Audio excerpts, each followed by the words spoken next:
I'm resident of Coleman for YouTube. Joel Sains. That's my buddy Gordon Dymowski. That's my buddy Patrick McCray.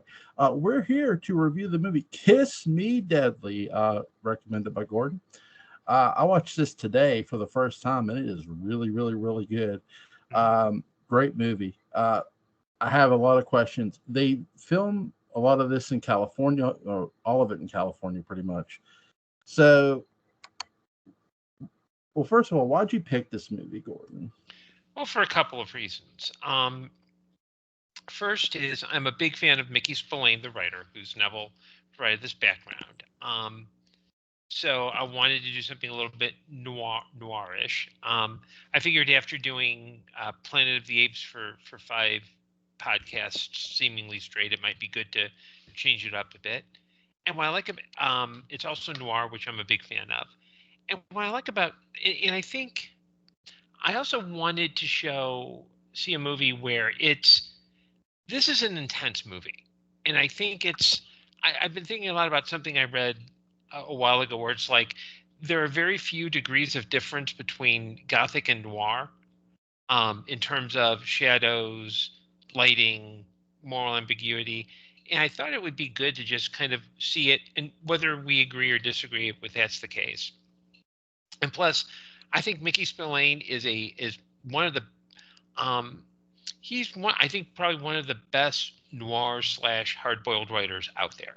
I mean, he's gone under a bit of a creative, like he's being reevaluated over the past 5 years. Yes, because I was sort of used to him being treated like the poor man's, Dashiell Hammett or something, even though he was from an earlier era. Meaning Hammett was from an earlier era. I was a big Spillane fan, and he was a tough guy to vindicate. Well, I think a lot of it has been vindicated in the fact that I think a lot of critics are looking at it for maybe his characterizations might not be straightforward, but he's very good at plot. He's very good at atmosphere. And there's a really good biography that was co-written by Max Allan Collins. I was about to ask. Yeah, it came out early last year. Allan Collins had something to do with it. Well, okay. Max Allan Collins, for those who don't know, is a crime writer himself. He's created the Mallory series. He did some novels about Eliot Ness. He wrote The Road to Perdition, and he wrote the Dick Tracy comic strip.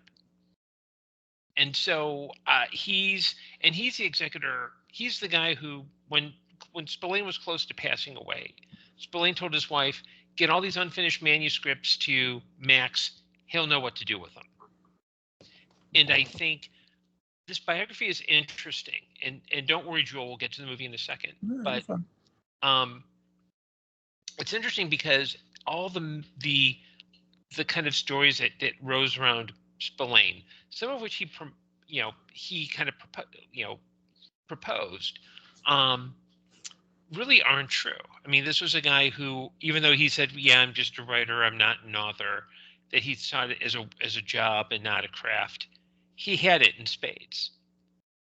And so I thought it would be good to, one, because there's not enough Mickey Spillane talk. 2, I think there's, with this film in general, because it is such a bleak and pessimistic and just go for the gut noir film, I thought we had to see it. Yeah. I also hoped it was a film that would break Jewel, basically. No, not break. I do have a question about something you had said there, that people were maybe hard on him because of his characters, but my question to you is that aren't like noir characters they're not all supposed to be like laid out, like noir is more meant for like characters that are like on the like shades of gray line, so to speak. Well, let me give a little bit of historical perspective, because in the 40s, people thought Spillane was just a bad writer because he did a lot more. They were a lot more sexually graphic, a lot more violent than typical hard-boiled fare, and that they were basically they were seen as basically pot boilers. And around the 40s, between like 40s and 50s, you had a shift in kind of popular literature away from the pulps because the pulps were dying. They kind of trickled into the early 50s, but then you had the rise of paperback culture. So you had guys going overseas. They get, usually a novel that didn't sell well, they get it in like their field kits. That's why The Great Gatsby is so popular now. It bombed in the 20s. They gave it, but when you had these guys coming back, you had authors like Spillane, like Jim Thompson, who basically specialized in cranking out books that were meant to be, you buy them for 50 cents, you carry them around, and you could read. And so Spillane was always the best. And I'm not sure if he described himself this way, but he was like a beer and peanuts kind of writer. He wasn't a high-minded. He wasn't Raymond Chandler, who, for all his work, was still kind of in that high-minded literary, trying to get to the point. Spillane's books, and I discovered him when I was in my 20s. You start at page 1, you don't put down that book until you finish it. Like, I finished entire Spillane books on like bus trips back and forth to class. And so in recent years, critics have come to see that, okay, maybe Spillane's characters might not have been fully three-dimensional. He wasn't a literary writer, but he had a great skill and a craft in very fast-acting plots, very moments of just creating an atmosphere around New York. In fact, the reason why this film was made in LA was to save money, because they didn't have to go all the way to New York. They could just film stuff around there in places that are no longer existing. The movie's scenery, the way they filmed this in California, is very beautiful, and it fits the movie. Like, for all the light and shadows we get, I love how this woman is running, and we see a car finally pick her up, and she gets in this car, and she writes this note, and hands it to the attendee who's attending the gas station, and she tells the guy who picked her up, if we make it to the bus station, you won't have to worry about me no more, but if we don't, remember me. And the one thing, again, the fun thing about noir films, they'll shock you. I'm sorry if I'm rambling, but they'll shock you in such a way. Something I wasn't expecting was torture in this movie, which I actually enjoyed, because, hey, why not? This woman, she's telling you she's afraid, and then you see why she was afraid. Jewel, it concerns me that you say you will enjoy torture. I know the context, but yeah, that was what Spillane was known for, was being a very violent writer. It wasn't just here's a gun, bang bang. It was visceral. If we read it now, reading it in my 20s and reading some of his stuff now, to me, I think a lot of it has softened simply because we have historical distance. But I also think it still packs a wallop. And I think the fact that critics, and he's now being evaluated not as just a popular writer, but a really good writer who probably did Hard Boiled a lot better than Dashiell Hammett and another writer named Ross MacDonald combined. I mean, I think Spillane Ross MacDonald did a book no, it's John D. MacDonald. Sorry. Which one was Ross MacDonald? He wasn't Travis McGee, was he? No, he was Lou Archer. Oh, yeah. I would never badmouth John D. Who MacDonald. was Travis McGee? Who was his? That was John D. MacDonald. That was John D. MacDonald. Okay. So you were thinking in the right pattern. It's just, one's a great writer and the other's Ross MacDonald. I know one of them had a farm. I don't know which one had a farm. Exactly. E-I-E-I-O. Gordon, when did you first see this movie? I actually saw this movie, would have been the late 90s. It was one of those movies that was hard to find. I think I saw it on like TBS or TNT, and then years later, the DVD was released, and they had found 82 seconds off the end. It's everything from, when you see the lights in the house start to glow, and then you cut to the Mike and Velma getting out, that whole sequence. For some reason, at some point, that was cut, and it just went to the end with the house, because you think they've died inside, but it's and the selling point was, okay, here's the ending.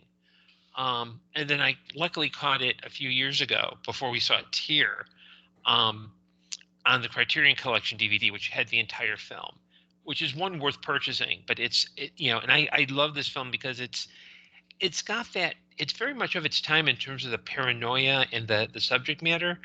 But I think it's maybe one of the best, even if it doesn't get the letter of Spillane's novel on film. It's got his spirit, it's got his guts.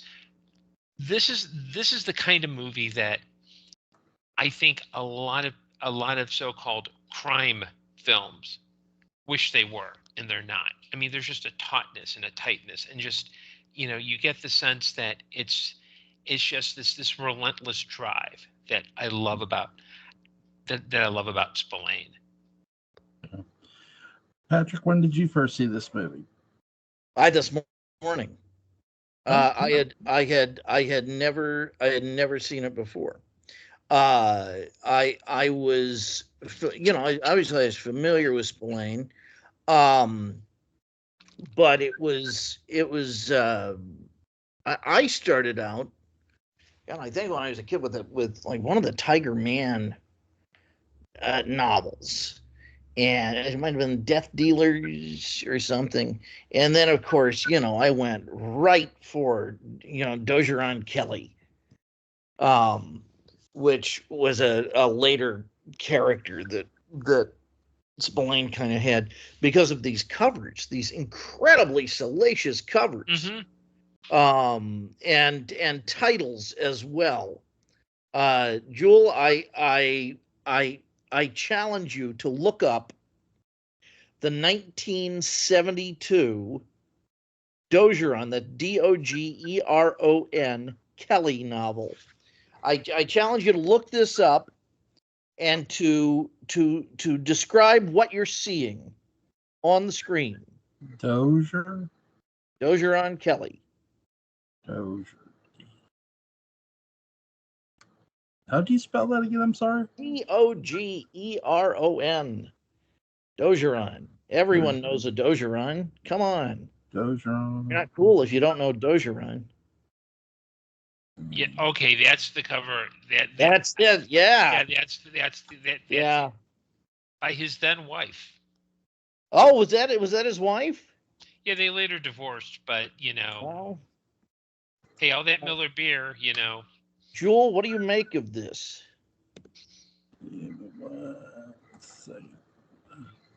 Hey, kids, why don't you look this up too and get entertained? That's what I'm hoping. I'm just waiting to see Jules' response. And tell your parents what you saw. And remember, if they ask who told you to do it, say it's Jules Sains of Collinwood podcast. Yeah, he's the man who asked me to spy on you, Mom and Dad. That's spy on your... Yeah, not that nice Patrick McCray or that equally nice Gordon Dymowski. It was Jules T. Sains. I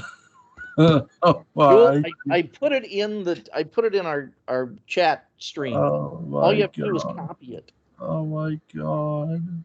Oh did you see it? Yeah. Listen, look at that cover. That was the kind of reputation Mickey Spillane had. But here's the thing, though. Like, I don't mind that because with what? Okay, book covers to me are the same thing as like album covers. When you walk through a music section at a store, and what's the first thing you notice about them? It's cover. You don't, Sure. You don't notice this, because if you've never heard of an artist, you don't know their songs. You know what I mean? let's say, for example, nobody ever heard of Mickey Spillane, and you're going through a book section. What's the first thing you're going to notice? Cover. So I don't mind that. Yeah, but the time, just to put it in perspective, by that time, Spillane was a known writer. He even guest starred on Columbo. Cool. Yeah, he played Mike Hammer in a movie.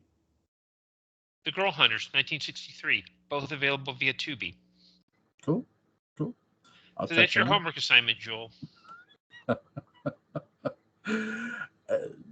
have every reason to believe it's as good as this movie. I do feel that because I watched watching this whole movie, I do think a lot of people took some inspiration from this movie. People like Steven Spielberg, perhaps, because What's in the Box, also set the movie Seven. Also Quentin Tarantino made it clear that Marcellus Wallace's book, briefcase was inspired by the mystery box. Yeah, and in the mystery box, believe it or not, caramel roundups, caramel bullseyes, caramel colon. Caramel colon PI. Yeah, this movie is really good. I love the interaction of all the characters. Every bit of conversation feels noir-esque in every way. I mean, because the main protagonist, he's a private investigator, is what you're going to learn. And they take his license and gun right away. And I'm like, again, he was already put in one disadvantage earlier on when he picked up the girl and they wrecked the car. They caused his car to wreck. And now he's put him in, after surviving that whole ordeal, he's put in another disadvantage. But you realize, hey, them taking away his gun and his private eye license, that didn't make him less dangerous. It may have made him more. That's a hallmark of Mickey Spillane, is that his heroes are Mike Hammer is a very moral hero. He may not be the way that morality comes out. No. May not be what you and I do, but his attitude is he always sticks up for the little guy. No matter what height. He's also very driven by a sense of, he has his own sense of right and wrong. Later in the film, I like the fact that after Pat Chambers, his police liaison basically says, "Let me throw some words at you. Manhattan Project. Blah, blah, blah, blah, blah, blah." He doesn't go, "Oh, okay. The feds are in. I'm out." He's like, "Screw this. I'm seeing this through." Yeah. He is the kind of no-nonsense flatfoot that gets a job done by cutting corners and bucking authority. And that's the kind of man you should be, Joel. Yeah, exactly. I think the first Mike Hammer book I read was One Lonely Night, because I had a great sense of how in a very politically correct era, really the birth of political correctness, which would have been the late 80s when I was in high school. I was going to an extremely liberal high school, to the point where no one could have any fun. It was that kind of. It wasn't an Obama liberal. It was very different, and so it was hard to rebel other than having a good time. But the thing I would do is I would find literature and things like that supported this, and of course, in One Lonely Night, he's killing a lot of commies. And that just drove the teachers crazy. They had all of that Spillane, sort of the anti-Spillane, prejudices going on in their minds. So I had a good time with that. And then, oh boy, to combine two great tastes that taste great together, sort of. Guess whose favorite author he was? It was Ayn Rand's favorite author. Yeah. Oh, I was going to say Ian Fleming, but Ayn Rand as well. And was Fleming a fan? Yeah, in fact, a lot of he was very much influenced by Spillane, to the point where many British critics called Ian Fleming the British Mickey Spillane. Really? And I've reread some of Fleming's stuff since, I originally read all of his books in high school. So kids, remember, Ian Fleming, go read his Baines Bond books. And I was just amazed at how hardcore, like, he is very hard boiled and very hardcore. Like, even I mean, it to the point where I'm like, why did I miss all this when I was reading them when I was a kid? Why didn't I see this? Whereas with Spillane, I love the fact that he's direct and to the point and has that drive. Yeah. Yeah, very much so. How would you okay. Did he have any contemporaries? Who were his equal or nearly? Oh, you mean nearly Spillane? that? Yeah. I'm trying to think. I think the only person who I'm sure there'll be someone who mentioned in the comments. I know that probably in the field, probably the guy that everyone was looking at was Ross McDonald, because he took a more psychological approach with his mysteries. He did a lot of stuff around families, and I tried to read one of his books, and they're just boring. But if I were to say, like, kind of looking back in history, maybe the only other person who was like his equal would be Jim Thompson, who wrote The Grifters, The Killer Inside Me, After Dark, My Sweet, where Thompson he uses a lot of, like, unreliable narrators, and these are very dark and very gritty noir.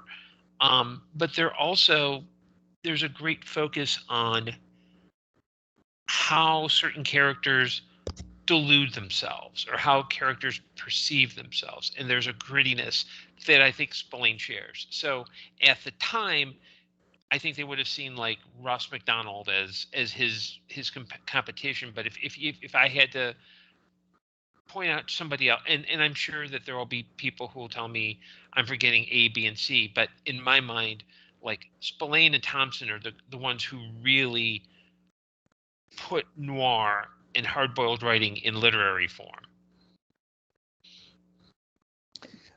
What was this? So Spillane started writing Mike Hammer books late 40s or early 50s? Late 40s. Late 40s. Okay. And there were what did he do? 7 of them? Yeah, he did 7 of the Mike Hammer books.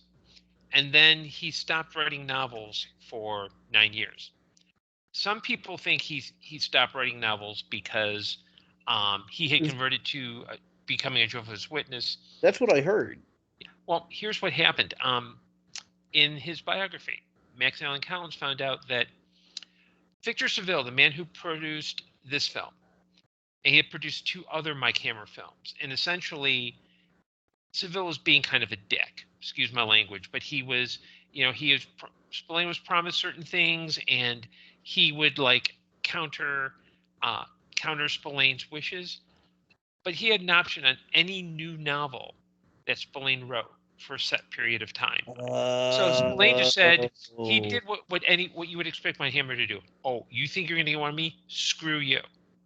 And Spillane was rich enough by this point where, like, he had a family. I don't think he worried, because there's just waiting the guy out. Because once you get to, like, 57, contract ends, Spillane licenses Mike Hammer to television, because it becomes a 2-season series with Darren McGavin. Familiar face. Again, that's your good casting. Yeah. And he resumes writing, and that's why, like, between the late 50s and, like, the 70s, he's on a roll. He's just cranking them out. And he's not, like, I don't think he's not writing during that time, but when he passed away, and I think it was the early 2000s, the fact that Max Allan Collins started helping him in 2001 on his last novel, and The Goliath Bone. And for about a good period of, like, 15, 20 years, up until maybe 2018, 2019, there's a steady stream of novels and short stories and other material that was based on stuff that Mickey Spillane either wrote and didn't finish. I think there's one novel that was a sequel to a couple of sequels to novels that were like Spillane had just shelved. That just came, Maximilian Collins took them out, dusted them off, maybe did a little bit of like rewriting and reshaping, mostly to make, because there might have been, and Collins also kept them in their time. So he didn't like turn the 1957 novel into a 2023 set in 2024. Okay. But the fact that we've had a consistent, says this guy was prolific. And there isn't the, let's just say that Maximilian Collins, and I mean this as an absolute compliment, is no James Patterson. Ooh. Oh, Gordon. Oh no, it's James say that? Patterson. Well, James Patterson, he's less an author and more a brand. I've read his shadow novel. Okay, that Doc Savage book I keep threatening to read to Jewel. Yeah. Because what Patterson does now is he'll work with a coworker. So it'll be like, if I'm going to do a book, if I'm James Patterson and I do a book with Jewel, and don't worry, viewers, we will get back to Kiss Me Deadly in just a second. I would go, okay, here, I'm James Patterson. Here, Jewel, here's my plot synopsis. Write that. And let's say Jewel, like Jewel, I know would be competent in real life, and he would give me a novel back, and we'd share credit. But let's say Jewel couldn't do it. Well, I have a ton of like ghostwriters and guys that I'm, it's like I'm encouraging them to write for exposure or, really low. That's how that James Patterson shadow novel is crap. Sort of the I don't even remember his last name. Darren, the guy who ran Blue Water Comics and still does. Who would, yeah. I could tell you stories. It's that bad. But let's talk about something that brings us pleasure, which is Kiss Me Deadly. Okay. But yeah, I love that film because it may not be like my favorite scene in the entire film is the scene where he's walking down the street with a bag of popcorn. It's one of the, and I like the fact that it's one of the best tightly directed scenes where you can feel the menace, and you actually see most movies they would have had him look at the mirror, seeing the guy behind him and either bolt or go after him.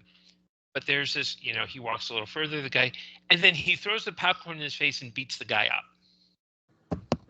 I mean, that's something I could see Jewel doing. Like if somebody were, someone's about to attack him, he'd throw popcorn in his face. And Jewel has always shown callous disregard for popcorn. Yeah. Yeah, and I think Jewel would probably, if there were like a metal folding chair around, he'd just be like, That's his signature. That's his calling card. Yeah. That he leaves maybe if he were lucky enough to deliver a pile driver on the guy. Yeah. You know who I was nice to see in this movie? A very young Jack Elam was in this movie. Yeah, was there ever? I mean, how young is a very young Jack Elam? Let's face it. You look young. Pardon me for a second. There is someone who is in a bit of distress. If I stop this call, if I hang up, is it going to terminate this conversation? No, this is already going on. Yeah, this is already going on. Yep, no problem. Patrick will be right back after this message. I mean, Elam actually got his start doing a lot of, these like little low budget noir films. I mean, one that is in the public domain, so you could probably find it anywhere, is Kansas City Confidential, which is this heist film where he's a leader of, it starts with these guys with these really bad full face masks, robbing like a bank in Kansas City, hence the title. And I think he plays the ringleader in that. So he started, I think probably what happened was he did a lot of these films, and then like he got cast for a Western, realized, hey, this is my thing. I'm a Western guy. Yeah. It sometimes it takes a while with like actors to find what genre maybe fits them the best. Like Elam, like I more remember Elam for westerns. Like, Mm-hmm. but I think too that's a lot of, like you're pointing out, Elam saw where his niche was. Like, Yeah, and quite honestly, when you're starting out back then, yeah, if you didn't hook up, as this time where the studio system was starting to, it wasn't starting to fall apart so much as like all these little smaller companies were popping up. So Elam was kind of doing, think of it like he was doing his internship in noir and crime, but once he got his degree, once he got that experience, it's like, okay, I don't know if he sought out his first Western or if he was just hired, but he said, you know what, this is my thing, I'm running with it. yeah. What's a Spillane like maybe movie that you've seen? Not necessarily written by Mickey Spillane, but sort of a Spillane like movie that you've seen in the past, like in the modern day. That's a good question. You know what? There's this movie that came out a few years ago that stars Viola Davis. It's called Widows. It was directed by Steve McQueen, not the Steve McQueen of The Great Escape. It's a different Steve McQueen. And a lot of it was filmed in Chicago. It's basically Viola Davis is married to Liam Neeson, who's a thief. He disappeared. I'm not sure if he goes to jail, if he disappears, but basically he takes the money with him. So she has to put together her own crew to do a heist. The first thing is it's filmed in Chicago, and it is nice to see a movie that's filmed in Chicago in neighborhoods that don't get filmed. And it's beautiful, and there's a great drive, and it's very direct. It's one of the few, like, it's one of those where I would say, yeah, drop everything and go see it. I think another, and this might sound like I'm being flip, and I'm not, is the Fast and the Furious series. Yeah. I mean, some people, I like those films for two reasons. The first is people driving cars around really fast and doing goofy ass stuff that you could never get away with. Right. And Vin Diesel talking about family. Yeah. A movie you might disagree with this, but two movies I might put on there is The Firm with Tom Cruise. I always thought that was a bit edgy for its time. Mm-hmm. And I would say Deliverance because it's not, you know what I mean? Yeah, and I'm so glad Patrick's not here right now because he'd probably be making a note about, yeah, yeah, it's one of the few movies where you see Ned Beatty squeal like a pig. Yeah. I think we dodged a bullet. So, and if Patrick's watching this, I'm sure he's like, oh, you brought up Deliverance without me. He'll scold us. And if I can, let me riff on, when you're on Tubi, and I forget which season, but the Kids in the Hall did a sketch, I think in like their fourth or fifth season, where it's about two people on the date, and he's showing the movie Deliverance, and the man is rewinding that film, and the woman's like, okay, you're showing me the scene of someone being asked to squeal like a pig. Why are you showing me this movie? And the guy's like, well, it's great filmmaking. I want you to enjoy great dialogue. No, really, why do you enjoy this scene? Well, the acting is really good. No, seriously. And no, really, are you sure you're just a sick butt freak? So kids in the Hall on Tubi, go watch it. I think you can also find it on YouTube as well. Did Spillane ever contemplate or maybe think about writing a superhero? No, but he actually did write a Western. Cool. Because one of the producers on one of his films was John Wayne. Cool. And he wrote, the screenplay never got produced, but it turned into, it's one of those things that Max Allan Collins found, and it came out as I think it's a novel called The Ballad of Caleb York, which I mean to read it because, like, to me, Westerns are movies. They're not writing. Right. This is from a guy who's written several, but we're not going to go there. But, the fact is, I'd love to read a even if it's just Mickey Spillane in name, maybe if it's just the plot is his, but Max Allan Collins did the rest of it. I'd love to read it just to see how his take on it would be. Yeah. The book I'm about to buy is a Western, so that's the thing. Like Westerns, like I'd never read a Western. I more watched them, and like when you watch a John Wayne Western, depending on what you watch, like the first movie I was ever showed was The Sons of Katie Elder by my grandfather, and it was a bit violent, but to me, the movie that shocked me most was The Searchers, because I'd never seen John Wayne played a character quite that intense. But I appreciated it. And then I watched noir films, and I'm thinking, I think a lot of intensity that you saw maybe in Westerns and later films come from a lot of noir films in a weird way. I think part of it too is it's very, I think both use very similar kind of storytelling devices, because when you think about it, when a lot of people, one of the things that I think people very wrongly say about Westerns is that there's nothing to them. It's just, cowboys shooting at each other. It's no. Westerns and noir are both morality tales.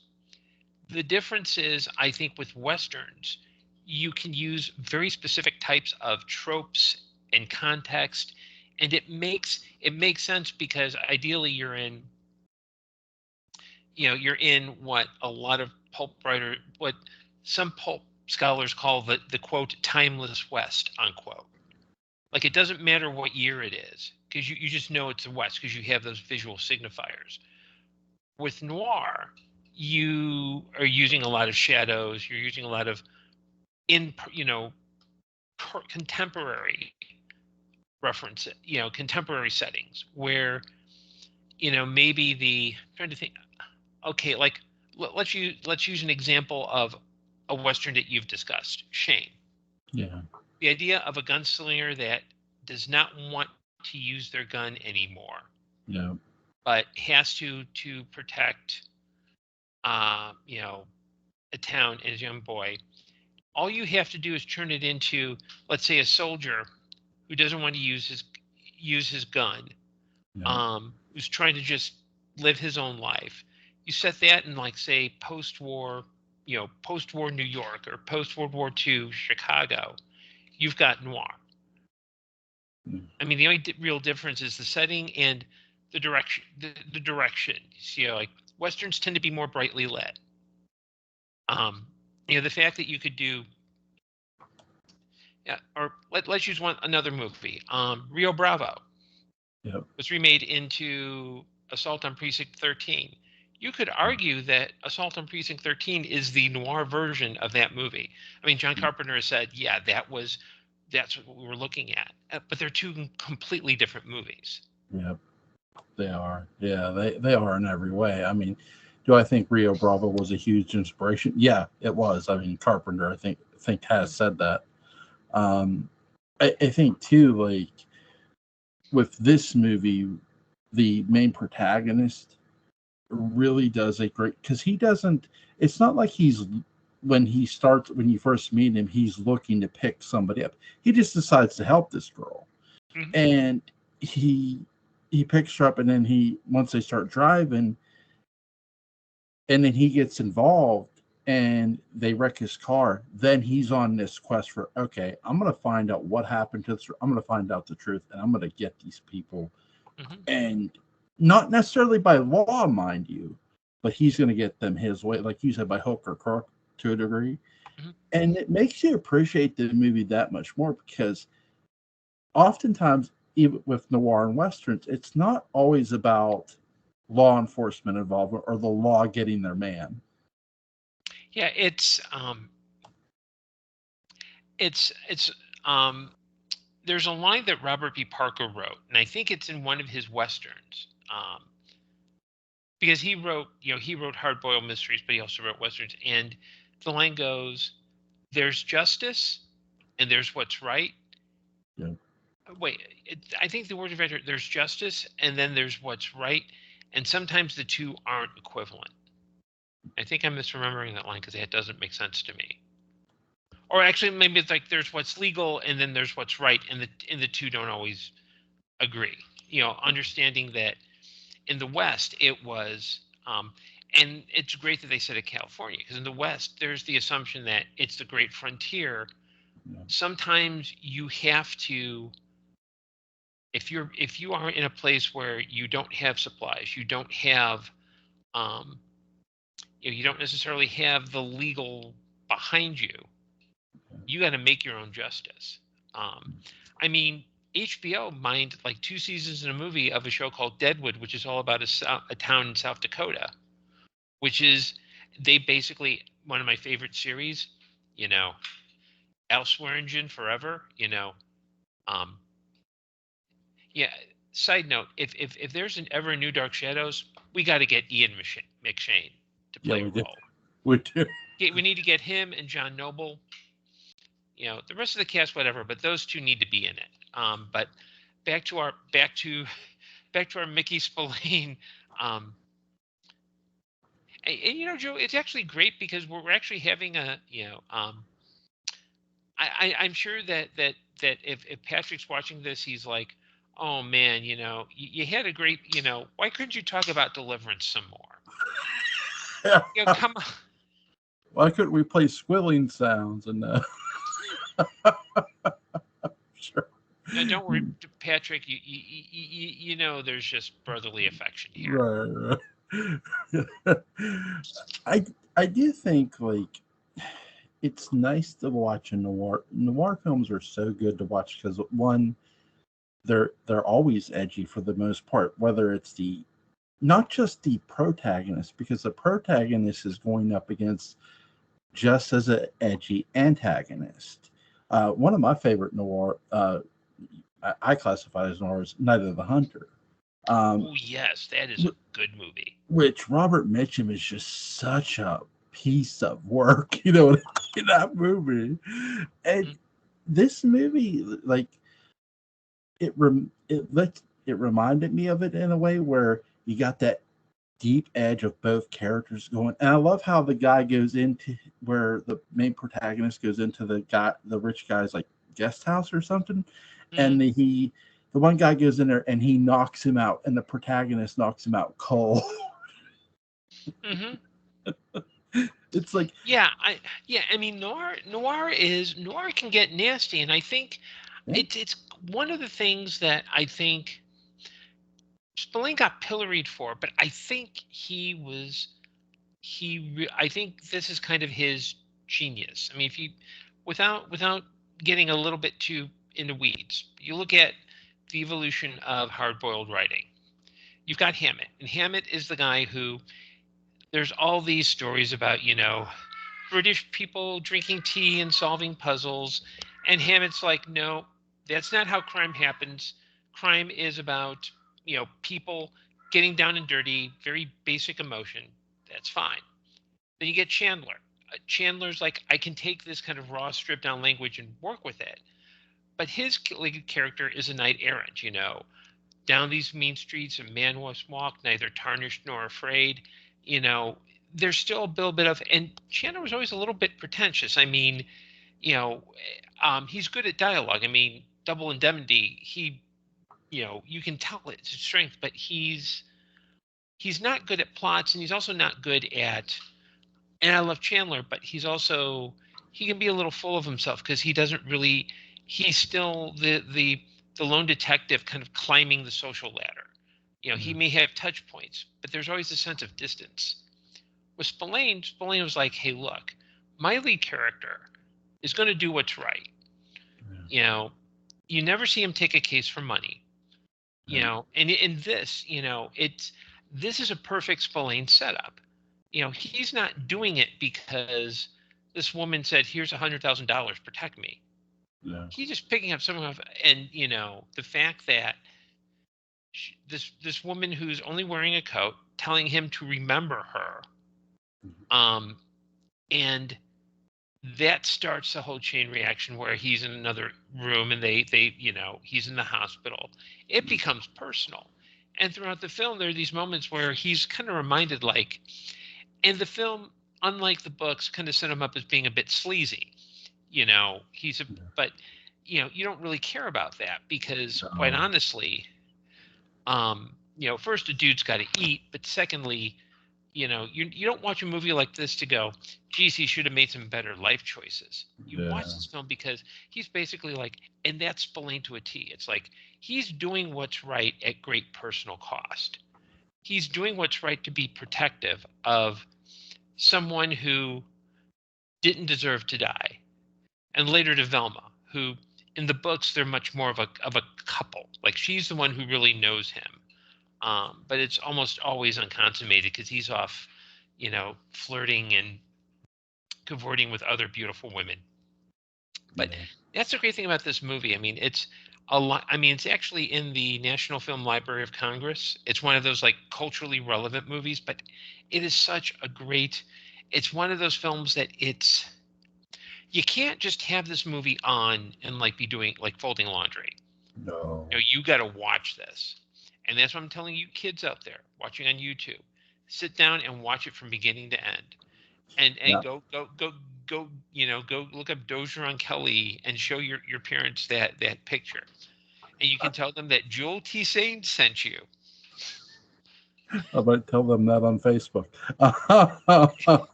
God. But no, it's this great, and I think Spillane,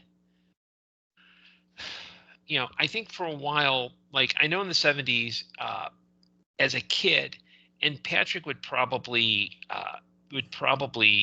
may have seen these in high school, but he was the spokesman for Miller Lite, where he played up. Spillane had the fedora, and he was at a typewriter, and he spoke in that kind of. So he kind of went on a little bit of another hiatus, but I think it was more like, okay, like, it's like I did my work, and then in, like, '89.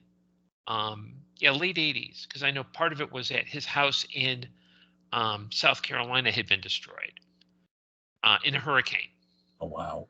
Although it would have been cooler if it had been, like, criminals, like, or drug runners trying to, there's a shoot off. Like, that's how I want Mickey Spillane to be. Like, I want him to be the oh, you coming to my home? Okay.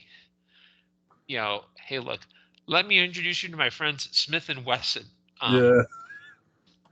But he did, he started writing again in the late 80s. And I think it's a tribute whenever I hear, let me use an example. This past few weeks ago, I was at Windy City Pulp, and they had a panel on AI and its impact on pulp writing. And and I know I'll get a lot of shame on yous, and I shouldn't talk I shouldn't talk smack about other authors, so I won't name them. But this one person who led it was the obligatory, oh, they can just take your stuff and crank it out. Oh, they can, and then it turned into, oh, well, they're editing Ian Fleming and to this, and at some point at the end they asked for questions. The first is that one of the panelists, who's a really good writer, said, hey, look, AI is here to stay. We've got to learn to deal with it. And I got enough courage to say, look, first, AI is a tool. If you're using it just to generate copy, not a good thing. If you're using something like Grammarly, no big deal. But if you're going to, rather than worry about what AI is going to do to us, just be a better writer. That's what Spillane did. When people were like, oh, his books are garbage. And a lot of people thought his books were garbage and pornography and everything else. You read them now, and it's like it's kind of like watching, like, a pre-Halloween slasher film. The blood's fake, it may not be the best, but you can kind of watch it in that regard as like, yeah, they're at least trying. Yeah. But Spillane, I think I've always thought he's always been a big influence because he's always straight to the point, and he knew how to get you from one page to the next. Yeah. A character that a lot of pulp characters I sort of see in the character we saw in this movie, like Jack, it reminds me of Jack Nicholson's character in Chinatown, Mm-hmm. a bit, and Humphrey Bogart's character in The Maltese Falcon a bit. Yeah, well, Maltese Falcon came first. Right. Sorry. So, but yeah. I mean, that's Jack Nicholson in Chinatown. That is, Hard Boiled started in the pulps. Yep. 2 words: Black Mask. Yeah. Or like the Black Master, if you will, for the Shadow, or amazing. So I don't think I have any more questions for you about the movie or Spillane. Is there anything you want to add, Gordon? Just that one. If you haven't seen this movie, see it. And if you haven't, secondly, I wish Patrick were here because he, we miss his random digressions in his efforts to bring a little levity to these proceedings. I think Spillane. If you've never read a Mickey Spillane novel, seek them out. You can find there's a documentary about Mickey Spillane. There's the Girl Hunters. There's a couple of seasons of Mike Hammer's Mickey Spillane with Stacy Keach, who, not ironically, his portrayal of Ken Titus on the old show Titus is remarkably similar to my dad. Just saying. But yeah, I think this is a movie it's always worth revisiting, and I think Spillane he's a very underrated author, and I would suggest go see this movie, go check out Spillane, and Patrick, go watch Deliverance. That's great suggestions. When are you available, Gordon? And we'll see what Patrick will. Well, let's see. I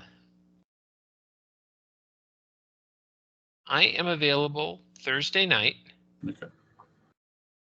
How, for a complimentary piece to this fun movie, let's talk The Night of the Hunter. Yeah, because I think that's on Tubi as well. I own the DVD, my friend.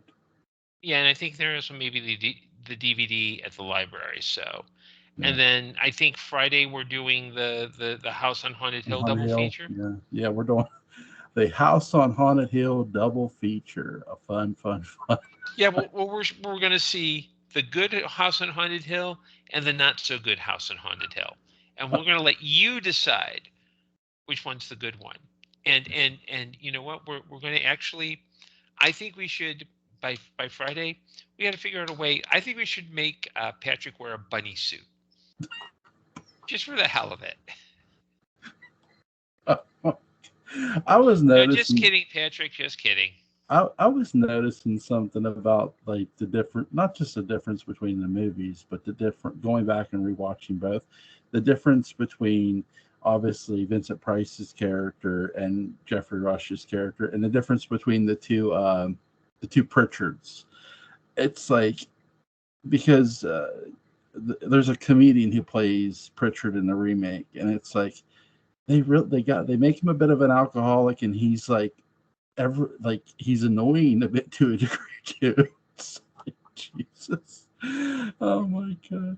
But there's good links to Gordon Dymowski's Amazon page is going to be in the description box. Links to the Dark Shadows Day book I'm going to be in the description box. And yes, I'm going to leave a link to the National Archive for you guys to go watch Kiss Me Deadly. It's if you go to archive.org, you will find a copy of Kiss Me Deadly. Yeah. I'll leave a link in the description box, guys. Gordon, you have a good night, buddy. You too. Good night, all.